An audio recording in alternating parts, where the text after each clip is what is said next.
평안한 한 주 보내고 계시지요? 벙커원교회 수요예배에 오신 여러분을 환영합니다. 정신없이 여러 일들이 몰아닥치면 우리는 우리 의지와 상관없이 휩쓸려 가듯이 살아가게 되는데요. 이 시간 우리가 함께 드리는 예배를 통해서 우리가 잠시 숨을 고르면서 삶의 의미들을 다시 한번 생각해보는 그런 시간을 갖기를 바랍니다. 복도하심으로 마음을 정리하고 주님 앞에 나아가겠습니다.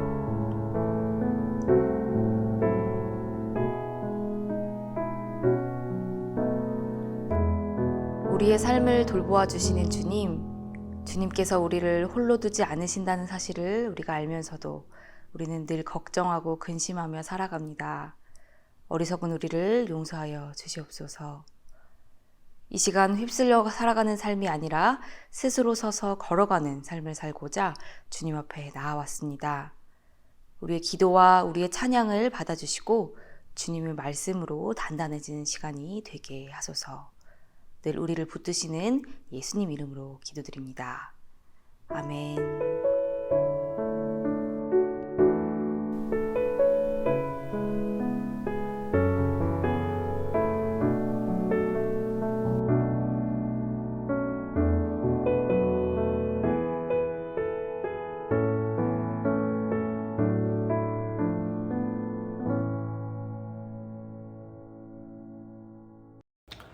다 함께 찬양하시겠습니다.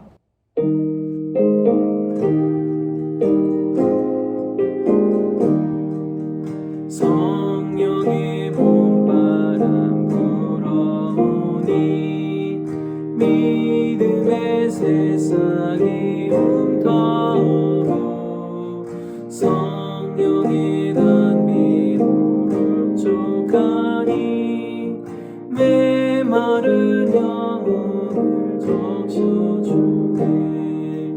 불같은 성령이 마시니 마음의 기쁨 넘쳐나네.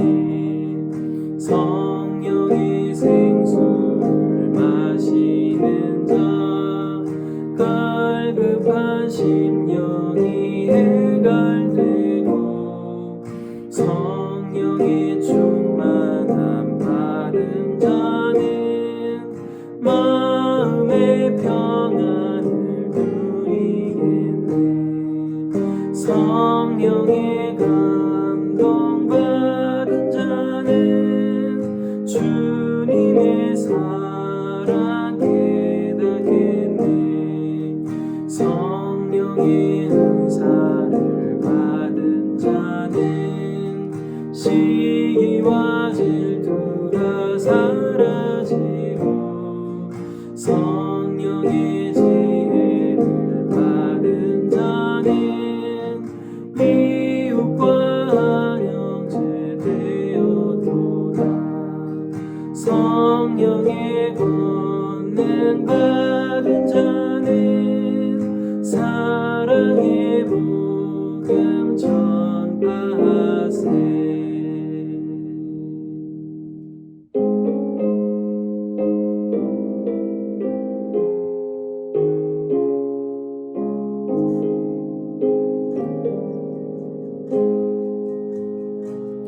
저장 믿고 뒤에 있을 아직 맺혀 있는 그때에 귀에 은은히 소리 들리니 주 음성 분명하다.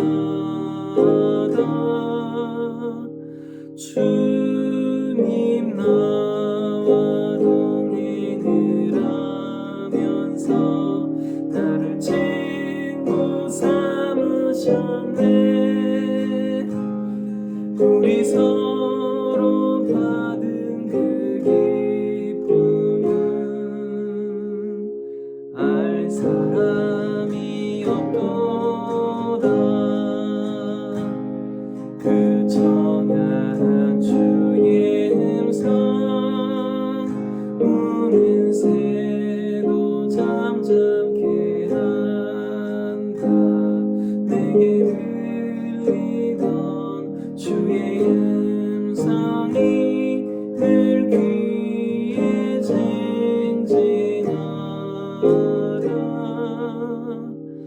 주님 나와 동행을 하면서 나를 친구 삼으셨네.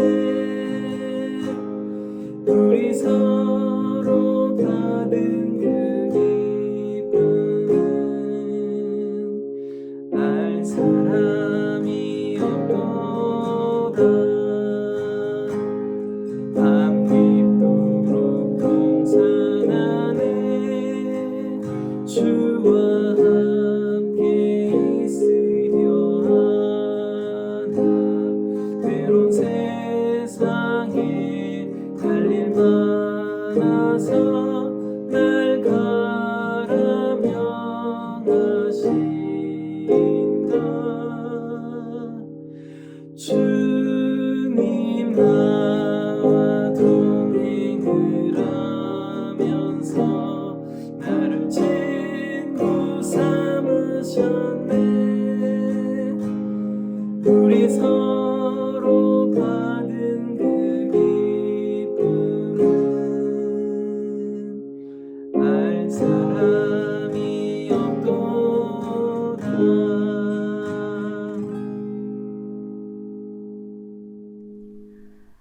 오늘 함께 볼 말씀은 창세기의 말씀과 사도행전의 말씀입니다. 창세기 11장 1절에서 9절 먼저 읽겠습니다. 처음에 세상에는 언어가 하나뿐이어서 모두가 같은 말을 썼다. 사람들이 동쪽에서 이동하여 오다가 신할 땅 한 들판에 이르러서 거기에 자리를 잡았다. 그들은 서로 말하였다. 자, 벽돌을 빚어서 단단히 구워내자. 사람들은 돌 대신에 벽돌을 쓰고 흙 대신에 역청을 썼다. 그들은 또 말하였다. 자, 도시를 세우고 그 안에 탑을 쌓고서 탑 꼭대기가 하늘에 닿게 하여 우리의 이름을 날리고 온 땅 위에 흩어지지 않게 하자. 주님께서 사람들이 짓고 있는 도시와 탑을 보려고 내려오셨다. 주님께서 말씀하셨다. 보아라, 만일 사람들이 같은 말을 쓰는 한 백성으로서 이렇게 이런 일을 하기 시작하였으니 이제 그들은 하고자 하는 것은 무엇이든지 하지 못할 일이 없을 것이다. 자, 우리가 내려가서 그들이 거기에서 하는 말을 뒤섞어서 그들이 서로 알아듣지 못하게 하자. 주님께서 거기에서 그들을 온 땅으로 흩으셨다. 그래서 그들은 도시 세우는 일을 그만두었다. 주님께서 거기에서 온 세상의 말을 뒤섞으셨다고 하여 사람들은 그곳의 이름을 바벨이라고 한다. 주님께서 거기에서 사람들을 온 땅에 흩으셨다. 사도행전 2장 1절에서 8절 말씀입니다. 오순절이 되어서 그들은 모두 한 곳에 모여 있었다. 그때 갑자기 하늘에서 세찬 바람이 부는 듯한 소리가 나더니 그들이 앉아있는 온 집안을 가득 채웠다. 그리고 불길이 솟아오를 때 혓바닥처럼 갈라지는 것 같은 혀들이 그들에게 나타나더니 각 사람 위에 내려앉았다. 그들은 모두 성령으로 충만하게 되어서 성령이 시키는 대로 각각 방언으로 말하기 시작하였다. 예루살렘에는 경건한 유대 사람이 세계 각국에 와서 살고 있었다. 그런데 이런 말소리가 나니 많은 사람이 모여와서 각각 자기네 지방말로 제자들이 말하는 것을 듣고서 어리둥절하였다. 그들은 놀라 신기하게 여기면서 말하였다. 보시오, 말하고 있는 이 사람들은 모두 갈릴리 사람이 아니오. 그런데 우리 모두가 저마다 태어난 지방의 말로 듣고 있으니 어찌 된 일이오? 아멘. 오늘 함께 나눌 말씀의 제목은 흩어지는 일입니다. 이 시간 우리가 많은 은혜 나눌 수 있게 되기를 바랍니다. 페이스북이나 트위터 또 인스타그램 같은 SNS 계정 하나쯤은 갖고 계시지요? 아마 잘 안 하시는 분이라고 하더라도 또 난 잘 모른다고 하시는 분이라도 아마 블로그 정도는 알고 계실 거라고 생각합니다. 블로그에서는 서로 이웃을 맺어서 서로의 소식을 받아볼 수 있습니다. 페이스북도 친구가 되면 서로의 소식을 받아볼 수 있게 되지요. 요즘 젊은 사람들이 가장 많이 이용하는 SNS는 아마 인스타그램이 아닐까 싶은데요. 인스타그램은 서로 친구를 맺지 않아도 내가 원하는 사람 아이디만 팔로우해서 소식을 볼 수 있습니다. 누군가 내 소식을 보겠다고 신청을 하면 내가 또 허락을 하면 페이스북처럼 서로의 소식을 굳이 봐야 하는 게 아니라 신청한 사람 그 사람만 내 소식을 보게끔 그렇게 할 수 있지요. 인스타그램으로 내 소식을 받아보는 사람, 즉 팔로워 수가 얼마나 되느냐는 요즘 젊은이들에게 아주 중요합니다. 이 팔로워 숫자로 대세인지 아닌지, 또 학교의 인싸인지 아닌지를 알 수 있게 되는 거죠. 요즘은 이 팔로워 수가 돈이 된다고 합니다. 그 사람 소식을 받아보는 사람들이 많으면 회사에서 우리 제품을 홍보해달라면서 광고 요청을 하기 때문입니다. 그래서 사람들은 이 팔로워 숫자를 늘리려고 애를 씁니다. 그런데 요즘 새로 나온 SNS 중에 본디라는 어플이 있습니다. 이 어플은 요즘 유행하는 다른 플랫폼들에 비해서 좀 독특합니다. 친구를 딱 50명까지만 추가할 수 있는 거죠.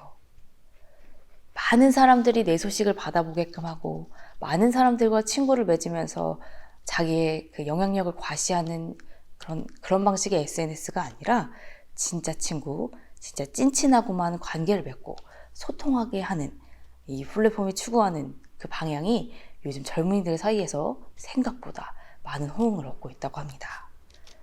복잡한 인간관계에 시달렸던 사람들도 이 어플을 아주 마음에 들어 하죠. 이렇게 사용하는 SNS 종류에 따라 관계를 맺고 소통하는 방식이 달라집니다. 소셜 네트워크 서비스가 우리의 관계를 좌지우지하는 그런 시대에 살게 된 것이지요. 그럼 그리스도인이라는 정체성을 가진 우리는 어떤 방식으로 관계를 맺고 소통해야 할까요? 마침 우리는 성령 감림절을 보내고 있는데요. 신앙 공동체는 어떻게 소통해야 하는지, 또 성령님은 어떤 방식으로 우리가 관계를 맺고 또 소통하게 하시는지 이 시간 우리가 함께 깨닫는 시간이 되길 바랍니다. 먼저 창세기의 본문을 살펴보겠습니다. 모두들 잘 알고 계신 바벨탑 이야기죠. 이 사람들은 왜 바벨탑을 쌓았을까요? 이 질문을 교우분들께 하면 대부분 그 바벨탑을 쌓은 자들이 자신들의 이름을 알리기 위해서였다라고 대답합니다. 제가 4절을 한번 읽어보겠습니다. 자, 도시를 세우고 그 안에 탑을 쌓고서 탑 꼭대기가 하늘에 닿게 하여 우리의 이름을 날리고 온 땅 위에 흩어지지 않게 하자. 이 사람들의 더 근본적인 탑을 쌓은 이유는 흩어지지 않는 것이었습니다. 이들은 돌 대신 벽돌을 사용하고 또 흙 대신 영철을 사용해서 건물을 지었습니다. 당시 벽돌을 사용하는 건축 기술은 상당히 높은 수준의 건축 기술이었습니다. 이들이 벽돌을 사용하고 또 역청을 사용했다는 것을 통해 우리는 그들이 상당히 진보된 도시 문명의 사람이었다는 것을 예측해 볼 수 있습니다. 이 사람들은 첫째로 자신들의 이름을 날리고자 했고, 또 둘째로 자신들의 안녕을 위해 흩어지지 않으려고 도시를 세우고 탑을 쌓았습니다. 성서는 도시 문명에 상당히 비판적입니다. 아벨을 죽인 가인도 도시를 세웠고 또 노아의 저주를 받은 함의 후손들도 도시를 세웠습니다. 뿐만 아니라 이스라엘 공동체 자체가 이집트와 바벨론 제국이라는 도시 문명의 피해자들입니다. 화려한 도시 문명을 유지하기 위해서 수많은 이스라엘의 노예들이 고통받고 죽어갔습니다. 예수님 시대의 로마 제국도 마찬가지지요. 예수님의 삶은 이러한 도시 문명을 정면으로 거부하는 삶이었습니다. 이렇게 성서는 도시 문명의 폐해를 너무나 생생하게 증언하고 있습니다. 그런데 우리도 도시 문명의 세상에서 살아가고 있지요. 이 도시 문명의 특징 중 하나는 획일적이라는 것입니다. 우리는 획일화된 공간, 또 획일화된 건물을 도시적이라고 말합니다. 공간뿐 아니라 시간도 마찬가지죠. 도시인들은 출근과 퇴근, 또 등교와 하교처럼 획일화된 시간 개념 안에서 살아갑니다. 이러한 도시 문명의 획일화는 인간관계 안에서도 나타나고 또 사회 질서 안에서도 나타납니다. 우리는 이 획일화된 가치를 따르지 못하는 사람들을 부적응자나 문제아라고 낙인 찍어버리기도 합니다. 도시 문명은 벽돌을 만들고 건물을 올리기 위해 동원된 그 이스라엘의 노예들처럼 많은 사람들의 피와 눈물을 먹고 유지됩니다. 도시 문명이 정한 획일화된 기준에 들지 못하는 사람들은 도태되고 버림받게 되지요. 그래서 도시 문명이 거대하고 견고하다는 것은 그만큼 많은 생명이 유린되고 있다는 것을 의미하기도 합니다. 이 도시 문명의 탑 꼭대기에 있는 자들은 마치 하나님인 것처럼 모든 것을 좌지우지하고 기준들의 주인이 되려고 하지요. 우리가 사는 이 세상 또한 바벨탑의 세상인 셈입니다. 이러한 점에서 도시 문명을 이루고 흩어지지 않으려는 이들의 시도는 성서가 아주 맹렬하게 비판하는 그런 점입니다. 이들의 삶의 방식은 생육하고 번성하여 땅에 충만하라는 하나님의 명령을 정면으로 거스르는 것이었습니다. 하나님을 의지하지 않는 자들이 자기를 지키려고 할 때 사용하는 방법은 다른 피조물들을 위험하게 하는 일입니다. 하나님을 의지하지 않고 자신을 의지하는 사람들의 바탕에는 두려움이 있기 때문입니다. 이들에게 이웃은 형제 자매가 아니라 암묵적인 적입니다. 따라서 이들은 다른 생명을 지배하는 방식으로 자신들의 안전을 도모합니다. 그리고 자신의 위치를 지키기 위해 획일화된 가치를 중심으로 더욱더 똘똘 뭉치려고 합니다. 하나님은 이들을 심판하신다거나 도시를 멸망시키는 그런 방법이 아니라 그들의 언어를 뒤섞어서 흩어지게 하셨습니다. 왜 그렇게 하셨을까요? 저는 영어권 국가에서 1년 6개월 정도 생활한 적이 있습니다. 언어가 다르다는 것은 삶의 방식이 다르다는 것을 의미하기도 하죠. 제가 그 사람들과 어울려서 원만하게 지내며 살기 위해서는 먼저 그 사람들의 삶의 방식을 이해해야 했습니다. 그래서 그 사람들이 살아가는 모습을 주의 깊게 살폈지요. 그리고 나서야 어떤 행동이 신뢰가 되는지 아닌지를 알 수 있었습니다. 좀 곤욕이었던 것은 제가 영어를 잘 못한다는 사실이었습니다. 볼 일이 있을 때는 좀 준비를 해서 외운 대로 말을 하면 되지만 문제는 그 사람들이 하는 말을 정확하게 알아듣기가 어려웠다는 것이었습니다. 이렇게 서로 다른 언어를 가지고 흩어져서 살 수밖에 없는 이들에게 이제 살기 위해 중요한 것은 자기 말을 하는 것보다 상대의 말을 듣는 일입니다. 서로 달리 살아온 삶을 들여다보고 또 관심을 가지면서 서로의 말을 알아들으려고 애쓰면서 살아가게 하시려고 어쩌면 하나님은 바벨탑을 세웠던 자들을 흩어버리신 게 아닌가 생각이 들었습니다. 오늘 사도행전의 본문은 오순절 성령 강림 사건입니다. 한국교회에서 성령운동은 개인의 은사와 연결되어서 잘못 이해된 경우가 많았는데요. 성경에 성령의 은사 중에 하나로 나오는 방언도 그 중에 한 가지였습니다. 한 개인의 신앙심을 어느 정도인가 측정하는 그런 척도로 여겨졌지요. 그러나 오순절 성령 강림 사건은 개인에게 내려진 그 방언의 은사, 그것을 이야기하는 사건이 아니라 교회 공동체가 탄생하게 된 사건으로 보아야 합니다. 그래서 한 개인이 성령의 은사로 자기가 방언을 받았다라고 말할 때, 그리고 또 성령께서 나에게 이런 확신을 주셨다라고 공동체에 말할 때 그것이 교회 공동체 안에서 충분히 소통되고 있는지의 여부는 아주 중요합니다. 내가 혼자 특별히 알게 된 그 말들이 교회 공동체 안에서 불통의 원인이 될 때가 더 많기 때문입니다. 오늘 본문에 비추어서 과연 내가 받았다고 하는 그 성령의 은사들이 성령님이 주신 것인지 아니면 나의 신앙을 자랑하고자 하는 어떤 그런 수단은 아니었는지 생각해 보아야 합니다. 성령의 역사는 혼자서 비밀을 간직한 개인이 아니라 공동체 안에서, 관계 안에서 함께 체험됩니다. 앞서 말했듯이 성령의 체험은 개인적인 차원에서 일어나는 것이 아니라 공간적인 차원에서, 관계 안에서 일어나는 그런 사건이기 때문입니다. 따라서 오순절 성령 강림의 중요한 포인트는 보통 사람들이 알아듣지 못하게 되는 그런 방언을 말하게 됐다는 사실이 아니라 서로 다른 말을 하던 사람들이 그 말을 알아듣게 되었다는 것에 있습니다. 서로 들을 귀가 열리고 진정으로 소통하게 된 그런 사건이라는 데에 그 성령 강림 오순절 사건에 중요한 점이 있는 것이지요. 그 사람의 말을 듣는다는 것은 그 사람의 삶을 들여다본다는 것과 사실 같은 말입니다. 무엇에 웃고 또 무엇에 우는 삶을 살았는지, 또 무엇을 꿈꾸고 있는지, 우리는 관심을 갖고 그 사람의 삶을 잘 들여다볼 때에만 그 사람의 말을 제대로 알아들을 수가 있기 때문입니다. 그런데 문제는 우리는 주로 나와 같은 말을 하는 사람들하고만 이야기하려고 하고 나와 같은 말을 하는 사람들에게만 관심이 있다는 점입니다. 다른 말을 하는 사람, 나와 말이 통하지 않는 사람은 나와 가치관이 다른 사람이겠지요. 그런 사람과 함께하는 것은 참으로 피곤한 일입니다.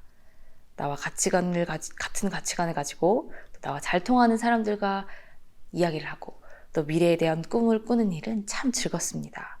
그런 모임에 다녀오면 에너지가 충전되는 느낌도 받지요. 그러나 신앙의 세계에서는 이렇게 말이 통하는 사람들하고만 어울리는 일이 또 다른 바벨탑을 쌓는 일과 같습니다. 나와 말이 통하는 사람과 통하지 않는 사람을 가르고 말이 통하는 사람들하고만 어울리겠다는 것은 다른 이들을 간과한 채로 자기 세계만을 지키고 또 자기 세계만을 더욱더 강하게 하려고 했던 그런 바벨탑을 쌓는 일이라는 것과 마찬가지라는 거죠. 우리 교회 안에서도 여러 모임이 있습니다. 그리고 함께 오랜 세월 신앙생활을 하면서 다져온 여러 관계들도 있습니다. 함께 울며 웃고 또 기도하고 또 기쁠 때나 슬플 때나 함께 살면서 위로가 되었던 그런 마음 잘 맞는 신앙의 동지들이 있지요. 그들은 분명 하나님의 선물입니다. 그러나 우리는 이제 이 관계를 넘어설 수 있어야 합니다. 이 말은 나와 말이 통하는 신앙의 동지들과 더 이상 어울리지 말라는 말이 아닙니다. 나와 잘 통하는 모임을 넘어서서 내가 더 흩어져서 더 많은 사람과 신앙의 동지로 거듭날 수 있어야 한다는 그런 말입니다. 성령을 체험한 공동체 안에서 누구나 상관없이 모이고 함께 나누고 함께 먹고 함께 살았듯이 우리도 성령의 공동체라면 그래야 한다는 것입니다. 오순절 다락방 안에서 성령을 체험하고 터지게 된 그 방언들은 그 사람들이 평소에 사용하던 말과 분명 다른 언어였습니다. 성령님은 이 공동체를 진정으로 소통하는 공동체로 세우는 방법으로 내가 평소에 하던 말과 다른 말을 하게 하십니다. 이들이 자기에게 익숙한 말이 아니라 평소 하는 다른 말을 하기 시작할 때 듣는 사람이 그 말을 알아듣게 되는 그런 기적이 바로 이 오순절 성령 강림 안에서 일어났던 기적이기 때문입니다. 그러니까 우리가 매일 말하는 말들, 내 경험과 내 가치관 안에서 만들어진 그런 나로 가득한 말이 아니라 그것과 다른 말을 시작할 수 있을 때 우리 공동체 안에서도 진정한 소통이 가능하게 된다는 것입니다. 사랑하는 벙커원 교우 여러분, 오순절 마가의 다락방에 임하셨던 성령께서 이제 우리 공동체의 문을 두드리고 계십니다. 우리가 알게 모르게 우리 안에 존재했던 끼리끼리의 바벨탑을 무너뜨리고 서로에게로 흩어질 용기를 가질 때 우리에게 또 우리 공동체 안에도 진정한 소통과 교제의 역사가 일어날 것입니다. 성경은 바벨탑이 무너진 이후로 하나님과 멀어지기만 했던 그 창세기 1장에서 11장 그 원역사가 끝나고 새로운 약속의 시대가 열렸다고 전합니다. 우리도 우리 안에 바벨탑을 무너뜨리고 서로에게로 흩어집시다. 그때 우리는 성령님이 역사하시는 공동체, 또 새로운 약속의 시대를 열어가는 공동체로 단단히 설 수 있을 것입니다. 기도하겠습니다. 주님, 우리 각자 삶의 경험들이 너무 강렬해서 각자 자신의 말을 하느라 바쁩니다. 나와 같은 말을 하는 이웃의 소리를 잘 듣지 못합니다. 어리석은 우리는 마음 맞는 끼리끼리 모여 자기 생각을 더 견고히 하며 바벨탑을 높게 쌓아갑니다. 그러나 이제 흩어지라는 주님의 명령을 따르고자 합니다. 우리의 다친 마음을 여시고 성령의 부르심에 순종하게 하소서. 예수님의 이름으로 기도드립니다. 아멘. 축도로 예배를 마치겠습니다. 지금은 우리에게 갈 길을 보이신 그리스도의 은혜와 부족한 우리를 포기하지 않으시는 하나님의 사랑과 서로 다른 우리를 소통케 하시는 성령님의 교통하심이 우리 안에 바벨탑을 무너뜨리고 서로에게로 흩어지고자 하는 우리 교우들을 위해 영원까지 함께 하시기를 간절히 축원합니다. 아멘.